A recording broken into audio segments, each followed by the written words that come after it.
What's up, everyone? Welcome to the Dungeons & Dragons 5th Edition Power Gamers Tactics Room.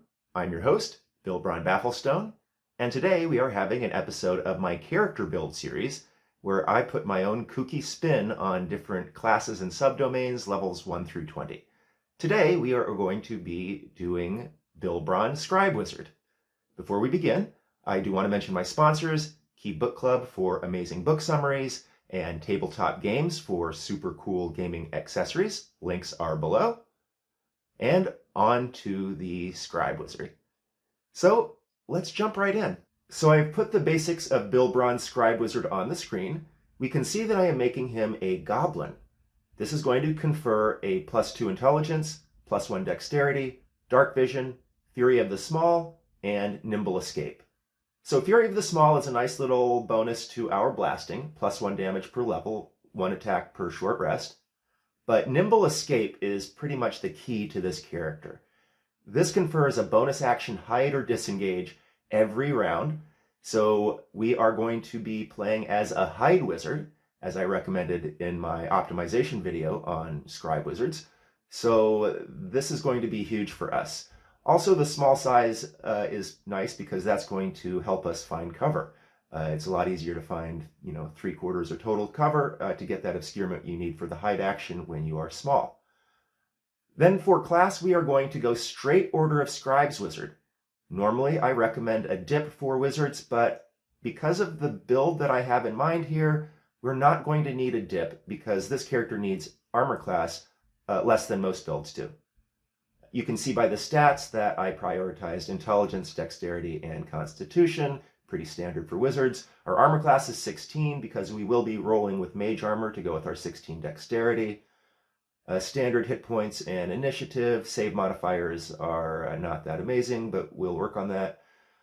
Feats, I'm going with Fey Touched for Misty Step and Dissonant Whispers at 4th level, Lucky at 8th level, Stealthy at 12th level, +2 intelligence at 16th, and Spell Sniper at 19th. Now I am prioritizing stealth here because it's a squishy class and I don't really feel like I need the 20 intelligence too much based on the way that I've constructed this character, but people like it. You can bump it up ahead of Lucky or Stealthy if you really want to. For skills, we're going with Stealth, Perception, Investigation, and Arcana. I think these are the 4 most important wizards generally, but this character absolutely needs that Stealth. And then for Familiar, we will go with Arctic Stink Squirrel if the DM allows it, because that stinking cloud provides obscurement, and we want to obscure our enemies and create the conditions for hiding as much as possible. If your DM's not cool with the Arctic Stink Squirrel, we'll just go with Bat or Owl, based on defensive or offensive preference. Now, as we construct this character, we're going to be building around 2 go-to strategies. 1, blast and move. Okay, we are going to be taking blast spells and leveraging them, and we will be moving and leveraging our bonus action hide to create a main defense. Our main defense is going to be off the field, can't find us, can't target us, focus on somebody else. So this is going to lower our need for armor class or other basic direct defenses. It's also going to lower our need for spells that don't reveal our position because we can always move to a new location and hide again. However, it does create bonus action clog, so we are going to try and avoid spells and abilities, except for Misty Step, that also use a bonus action, so we can use it for hiding a lot. Then we will be using summons with the Manifest Mind to attack from distance and a safe position, and otherwise wreck our enemies. This is going to maximize the limited uses of Manifest Mind, because one summon spell can just create all sorts of offense and havoc over multiple rounds. You just need to maintain your concentration, and you don't necessarily need to back them up with other spells, although of course you can. And it gives the benefit of not having to worry about the controllability of your summons. You can drop in summon lesser demons that are hostile to everything in the room, and it doesn't matter because you're not in the room. Finally, some scrolls that you are probably going to want to create over the course of adventuring. If you play an Order of Scribes Wizard, they will get that bonus to creating scrolls when they get Master Scrivener in terms of time. But just in terms of role play and thematically, they're probably going to want to wanting to be creating a lot of scrolls in their downtime anyway.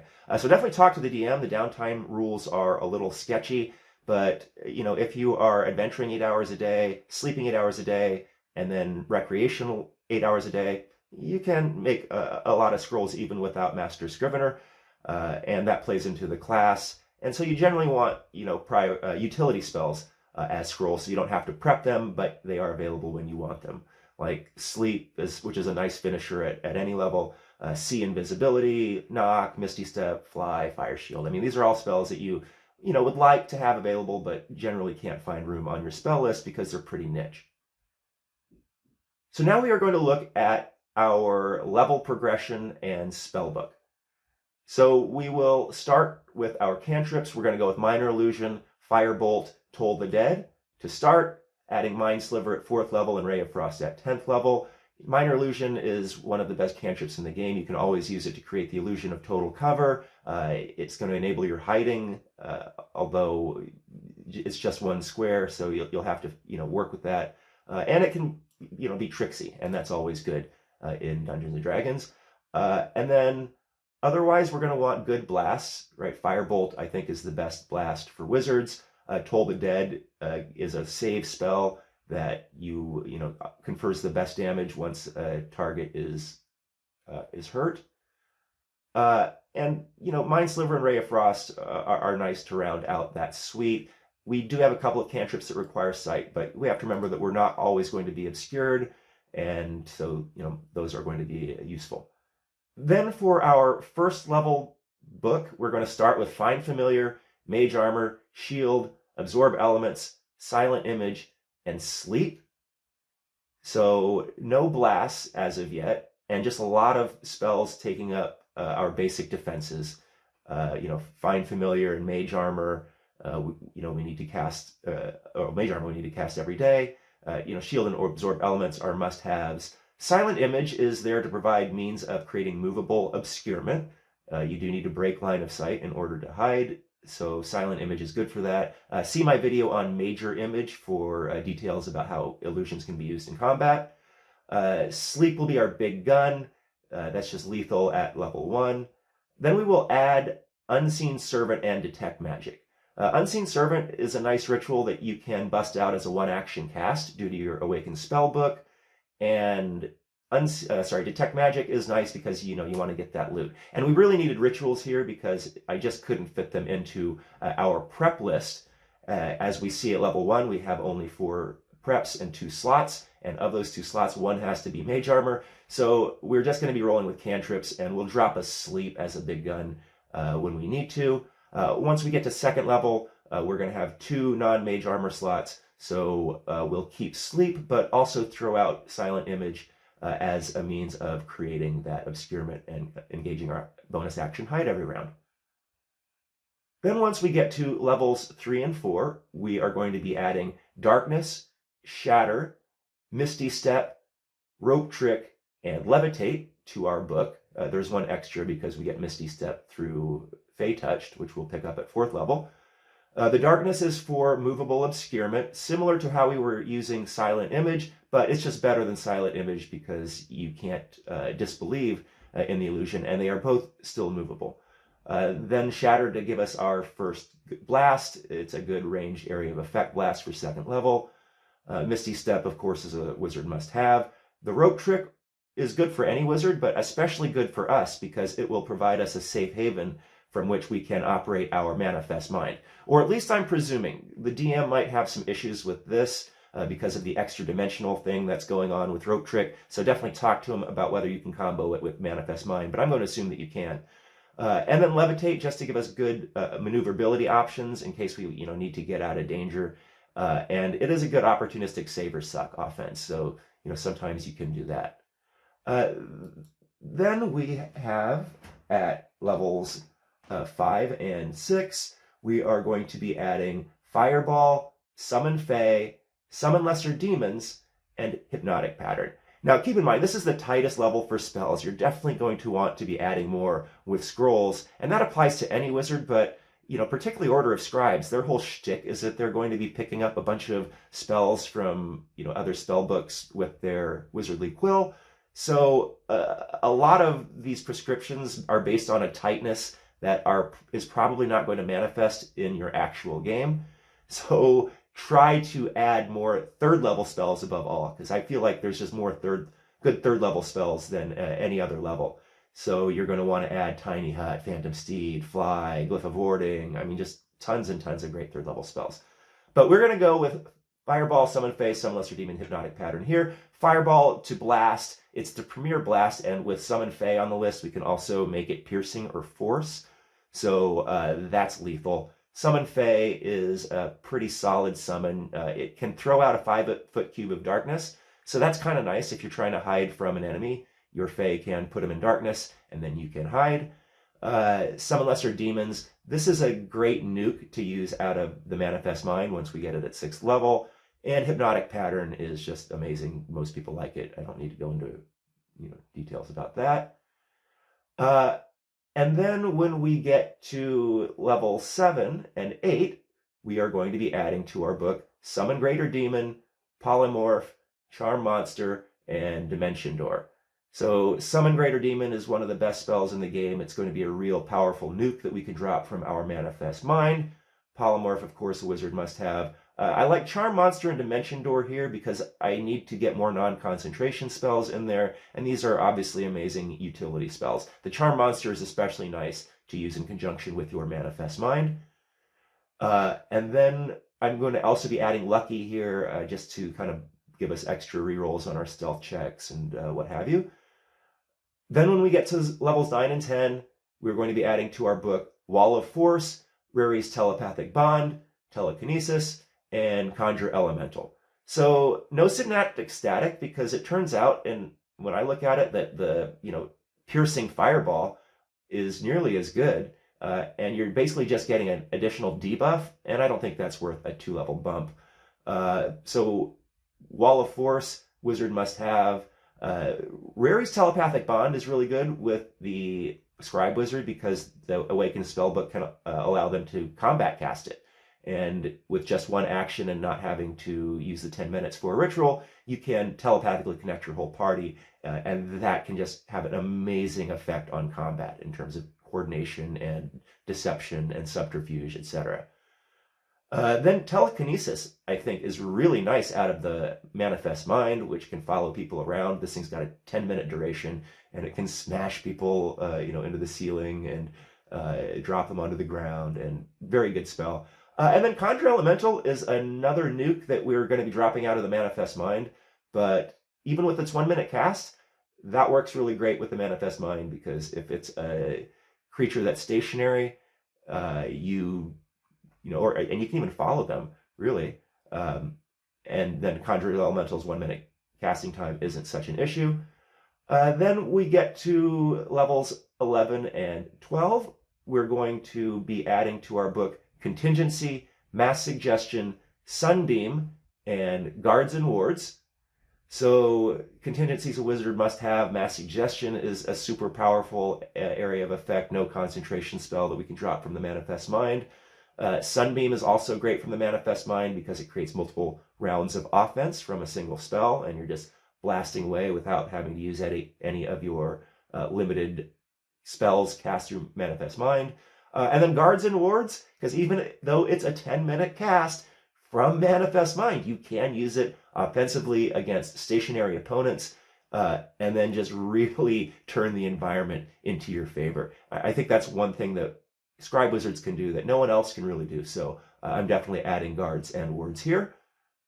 Then at levels 13 and 14, we're going to be adding Force Cage, Simulacrum, Teleport, and Symbol. So these are typical of most wizards just because these spells are so good. You're definitely going to want the Simulacrum, definitely going to want the Force Cage, definitely going to want the Teleport. And Symbol is nice. It's a 1-minute cast, but again, through your Manifest Mind, you sometimes have the option to do that. And if you can scribe a symbol before engaging your enemies, that's going to be super helpful. Then levels 15 and 16, we are going to be adding to our book Clone, Sunburst, Mighty Fortress, and Maddening Darkness. So Clone, wizard must have. I mean, we all want to be immortal. A Sunburst, nice blast with a huge area of effect. It adds on a debuff. It's a good one to blow people away with from your Manifest Mind. Then Mighty Fortress, 1 minute cast. But again, leveraging the Manifest Mind, and if there's like an army that's being assembled and you need to take them on, you can have your mind throw down a Mighty Fortress, and then you can teleport everyone into that Mighty Fortress, and now you are engaging this army or whatever from inside a fortress. That's pretty cool, and not too many wizards can pull that off besides the Order of Scribe wizard. Then Maddening Darkness, huge persistent area of effect damaging spell, also creates obscurement so you can hide. Why not? It's a really nice fit. Then at levels 17 and up, we add 9th level spells. So Wish, of course, wizard must have, but it also provides necrotic damage for our Meteor Swarm. So that's the ultimate blast, and we are, blasters, and we can make it necrotic. So yeah, that will be fun to unleash for the first time. True Polymorph, we're adding because it's super powerful. You can create a Holophant buddy or something. Gate is the ultimate summon that you can pump through your Manifest Mind, just drop a Pit Fiend on people or something. And then at levels 19 and 20, do what you like, because at this point, I want to give up the ghost on trying to pretend that our spellbook is going to be tight, because again, Order of Scribes wizard is all about filling their spellbook. And by this level, you are just going to have so many spells because you want to fill your book up with filler spells so that you can take advantage of one with the word every day.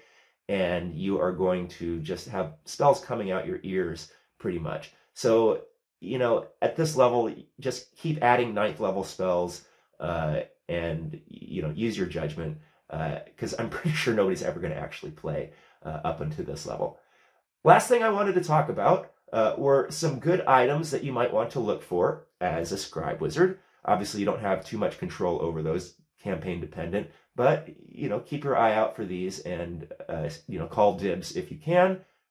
Scrolls to expand your spellbook and provide slots and utility, and just play into your whole theme of being a Scribe wizard who uses lots of scrolls.